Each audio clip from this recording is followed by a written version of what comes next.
This tank was looking a little boring to me originally, so I started to think maybe I should redo it. So I took everything out one night and got to it. When doing this, it's best to start with a clean surface, so I did go ahead and scrape all the edges of the glass with the razor. And then I got started adding in the substrate and the sand. This is old substrate from another tank and from this tank as well. So I didn't really need to rinse it down as much, but when you get new sand and substrate, you kind of want to rinse it down a little bit just so it doesn't cloud as much when you start to add the water. Now we can begin to start scaping the tank by adding in some decor, rocks, wood, and to finish it off with plants and the fish. I suggest starting with the biggest items first because it makes it a lot easier and you can kind of place in the smaller items a little bit easier. I already kind of had an idea of where I wanted to put everything. Like I knew where I wanted to put the piece of wood coming up, but right here I'm kind of just playing with it, seeing what I want to do. I already kind of had a general idea of what I wanted to get done though.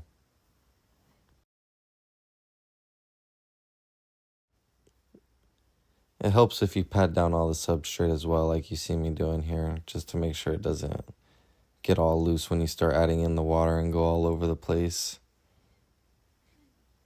As well with the rocks too, like if you make a wall with them, it holds the substrate back and you can create like layers in the tank.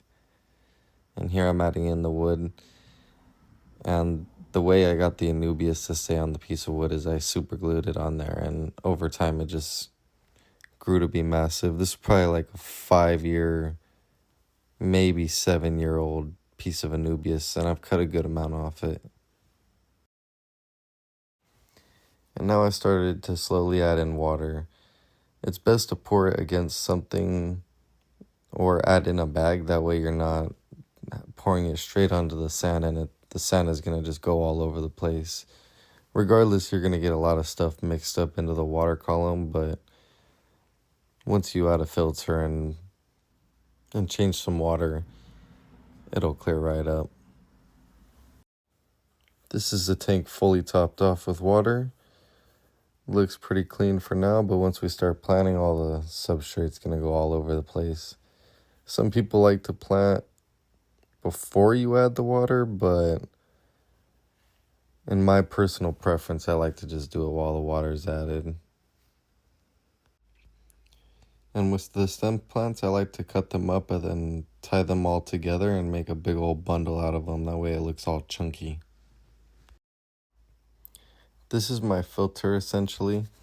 It's just a plastic box filled with leca balls and rocks, and then I filled it with plants that they're all typically just house plants, but they grow in water as well. So far so good, but we'll see how they do.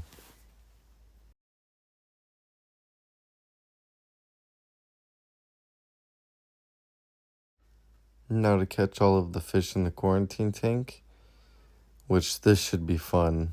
Took me like 30 minutes. I usually use a fish net, but I thought it was pretty cool to put them in a cup. That way you guys would be able to see the colors of the fish a little bit better. And in goes the betta fish. I named him Finn, but if you have any better suggestions than Finn, let me know.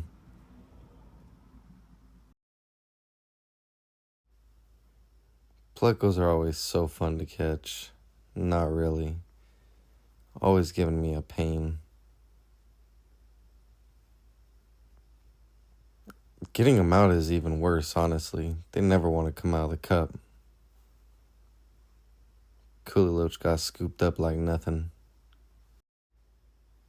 This might be the new meta for me, swooping them with the freaking cup. Honestly, kind of easier than the fish net just because the water drags them in too. This time I got 2 of them. I love these little freshwater shrimps. They're so sick looking.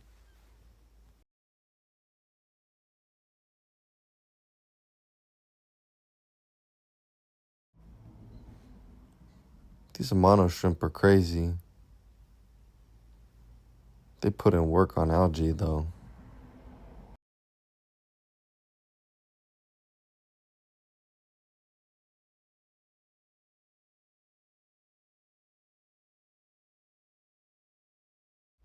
I was having trouble getting the coolie loaches with the cup, so I decided to just swoop them with the net. And I got all four. And then they go. I don't really see them too much. It's more at night when I come out. They're not big fans of the light. I think they're nocturnal.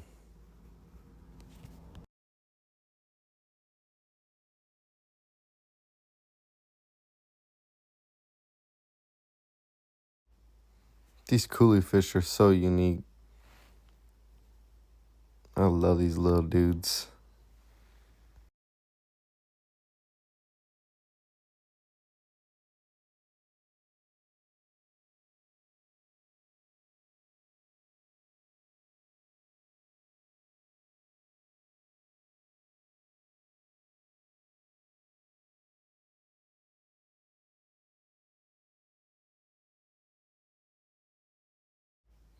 And this is the tank a couple days later.